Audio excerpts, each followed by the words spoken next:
Hi, my name is Michaela, and I am a trans femme person living in New York City. The video that I wanted to film today is what I miss about testosterone.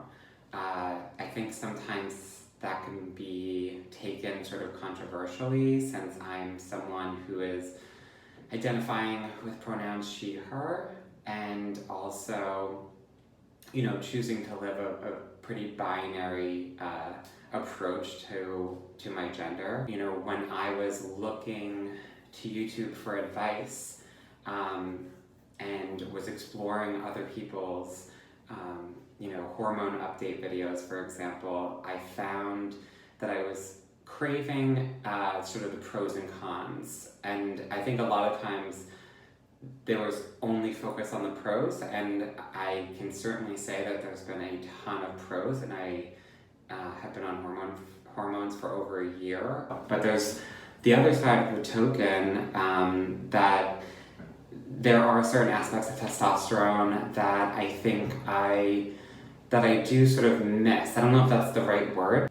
So I would say the thing that I find that I sort of miss the most would be the way in which I experience my sexual drive. I think that there's something to be said for there's a reason why I think men and trans masculine people love sex, and I think it's because testosterone is a very powerful drug. It definitely does something for people. I mean, I think as trans femme people, we often, feel our sexuality, but it's much harder to experience orgasm, for example.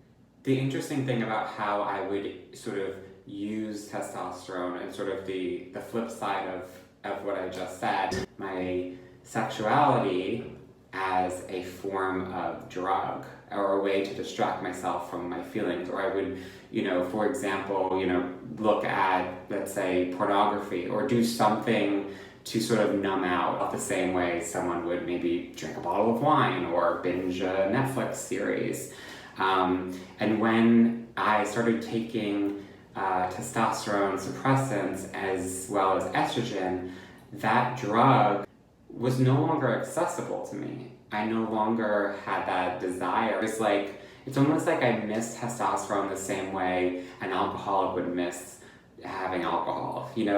I know it's not good for me, but there's something to be said about not having access to what used to be a form of checking out. I no longer had this tool to access. What I ultimately miss about testosterone is that I no longer have access to that drug. And when I think about that and I realize that I miss it the way someone would miss a drug, I realized that I was using sexuality as a form of distraction. I don't think I was experiencing something that was healthy for me. It wasn't about relationship, it wasn't about love, it wasn't about healthy forms of expressing sexuality.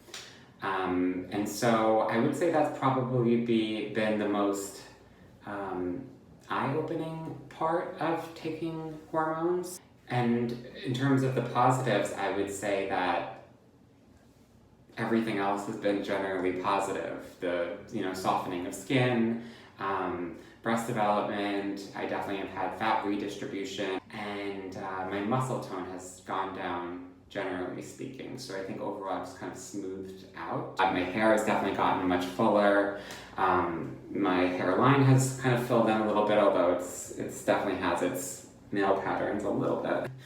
I wanted to make this video and put out there that there are going to be pros and cons. I think that if you are someone who decides to take cross-sex hormones as part of your transition, and you think that there's going to be no cons because you feel like it's definitely the right choice for you, I think that should be a reason to take pause and realize that even if taking hormones is the right step for you, which it was for me, there is a processing that happens in hindsight where you start to realize how you're experiencing your sexuality differently and how you were relating to your body and your desires when your body had a different set of sex hormones. I would love if there is anyone out there watching who has no regrets in terms of taking hormones, but does acknowledge some of the cons or some of the challenges that they face. I would love to hear your perspective so that people have